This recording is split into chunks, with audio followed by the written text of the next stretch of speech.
నమస్తే, welcome to popcorn media entertainment. War 2 cinema review ఏ విధంగా ఉందో తెలియచేయడానికి ఈ రోజు మనతో పాటు ఉన్నారు senior journalist Hem Sundar sir. మరి సార్ని అడిగి ఈ సినిమాకి సంబంధించిన విషయాల గురించి అయితే అడిగి తెలుసుకుందాం. సార్ నమస్తే. సార్ నమస్తే అమ్మా. సార్, వార్ 2 మూవీ రివ్యూ అనేది ఎలా ఉందంటారు సార్? వార్ 2లో అందరూ అనుకుంటున్నట్టుగా ఎన్టీఆర్ పాత్ర విలన్ కాదు. ఓకే, ఎన్టీఆర్ విలన్ అనుకున్నారు కానీ ఎన్టీఆర్ విలన్ కాదు. అతను కూడా హీరోనే, వన్ ఆఫ్ ది హీరోసే అనేది మనకు వస్తున్న సమాచారం. అంటే మరి విలన్ ఎవరు అంటారు? విలన్ సర్ప్రైజ్ కావచ్చు. ఓకే, ఎందుకంటే ఒక దశలో ఎన్టీఆర్కి హృతిక్ రోషన్కి ఫైట్ జరుగుతుంది కానీ అది ఆ సందర్భాన్ని బట్టి వెళ్తుంది. కానీ ముందు అనుకున్న కథ ప్రకారం అయితే ఎన్టీఆర్ విలనే. అంటే అయాన్ ముఖర్జీ ముందు తయారు చేసిన కథ ప్రకారం ఎన్టీఆర్ విలన్, నెగిటివ్ పాత్రే విలన్ పాత్రగానే చూపించారట. కానీ తర్వాత వాళ్ళు మార్చుకున్నారు. ఎన్టీఆర్ విలన్గా చూపించడం వల్ల మళ్ళీ ఇబ్బంది అవుతుంది ఫ్యాన్స్ పరంగా కానీ కథాపరంగా కొన్ని మార్పులు చేర్పులు చేసినట్టుగా చెప్తున్నారు. దానికి ముందు హృతిక్ రోషన్ అంగీకరించలేదంట. మొదట అనుకున్న కథని అనుకున్నట్టుగా చేస్తే బాటర్ కదా, మార్చడం ఎందుకని హృతిక్ అన్నాడని.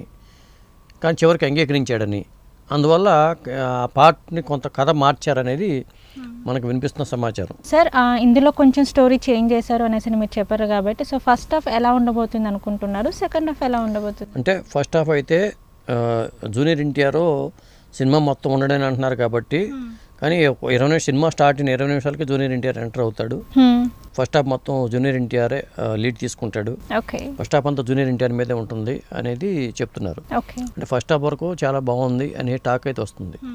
సెకండ్ హాఫ్ మీద కొద్దిగా డివైడ్ టాక్ అయితే కనిపిస్తుంది. అంటే సార్ సెకండ్ హాఫ్లో కొద్దిగా సినిమా వీక్గా ఉంది, డల్గా ఉంది అనేది టాక్ వినిపిస్తుంది. అంటే క్లైమాక్స్ మళ్ళీ బాగుంది అని చెప్తున్నారు. అంటే మధ్యలో కొంచెం స్లో అయినా కానీ సెకండ్ హాఫ్ లో బట్ క్లైమాక్స్ అంటే వాళ్ళు కథాపరంగా మార్పులు చేర్పులు చేసుకోవడం వల్ల వచ్చిందా, లేకపోతే హ్యాండిల్ చేయలేకపోయాడా ఆయన ముఖర్జీ అనేది తెలియదు. కానీ సెకండ్ హాఫ్ మీద కొద్దిగా నెగిటివ్ కామెంట్స్ అయితే వస్తున్నాయి. కొంచెం ఇంపాక్ట్ పడే ఛాన్స్. ఇప్పుడు కొంతమంది ఉమర్ సందూ రివ్యూ అయితే పాజిటివ్గా ఇచ్చాడు, కొంత 5కి 4.4 రేటింగ్ ఇచ్చాడు. ఓకే, కానీ మనకు వినిపిస్తున్న టాక్ ఏంటంటే సెకండ్ హాఫ్లో అనుకున్న రేంజ్లో సెకండ్ హాఫ్ లేదని అంటున్నారు. ఇది మనకు ఇప్పుడు వస్తున్న సమాచారం ప్రకారమే, మనం చూసింది కాదు, ఇది ఊహాగానాల ప్రకారం చెప్పేది. అంటే మనకు వచ్చే న్యూస్ మాత్రానికి అయితే ఇలా ఉంది. ఫస్ట్ హాఫ్ అయితే బాగుంది, సెకండ్ హాఫ్ వచ్చరికి కొద్దిగా డల్గా ఉంది. ఓవరాల్గా సినిమా మిక్స్డ్ టాక్తో ఉంటుంది అని చెప్పి అంటున్నారు. సార్, సెకండ్ హాఫ్ కొంచెం డల్గా ఉంది అనేసి మనకు వచ్చిన టాక్ ప్రకారం ఉంది కాబట్టి, మరి సాంగ్స్తో ఏమైనా కొంచెం హైప్ ఇచ్చే ఛాన్సెస్? సాంగ్స్, ఆ డ్యాన్స్ అయితే హైలైట్ అయిందని చెప్తున్నారు.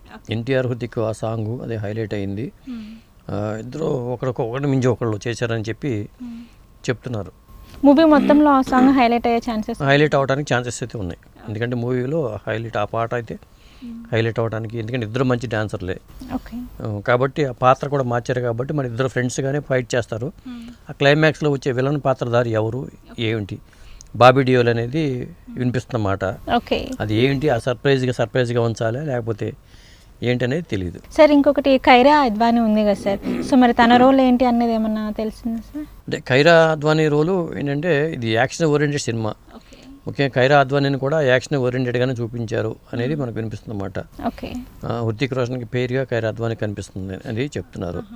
అది ఓవరాల్గా ఏంటంటే ఇది లవ్కి అంత ఇంపార్టెన్స్ లేని సినిమా, కేవలం యాక్షన్ ఓరియంటెడ్ సినిమా. ఓన్లీ యాక్షనే. చాలా రిచ్గా తీశారు, ఎక్కడ కాంప్రమైజ్ కాకుండా తీశారు. యశ్రాజ్ ఫిల్మ్స్ దీంట్లో కాంప్రమైజ్ కాలేదు అని చెప్పి అంటున్నారు. కాకపోతే యశ్రాజ్ ఫిల్మ్స్కి మంచి మంచి హిట్లు ఉన్నాయి. ఇప్పుడు సయారా కూడా 500 కోట్ల క్లబ్లోకి దూసుకెళ్ళిపోతుంది నేపథ్యంలో. మరి ఇంత ఖర్చు పెట్టి తీసిన సినిమా, ఈ సినిమా ఎలాంటి ఫలితాన్ని ఇస్తుంది అనేది అందులోనూ ఇంట్రెస్ట్ అయితే నెలకొని ఉంది. Okay sir, war 2 cinema free review అనేది బయట టాక్ ఏ విధంగా నడుస్తుంది అనే దాని గురించి అయితే మాకు చెప్పారు. నమస్కారం. నమస్తే అమ్మా.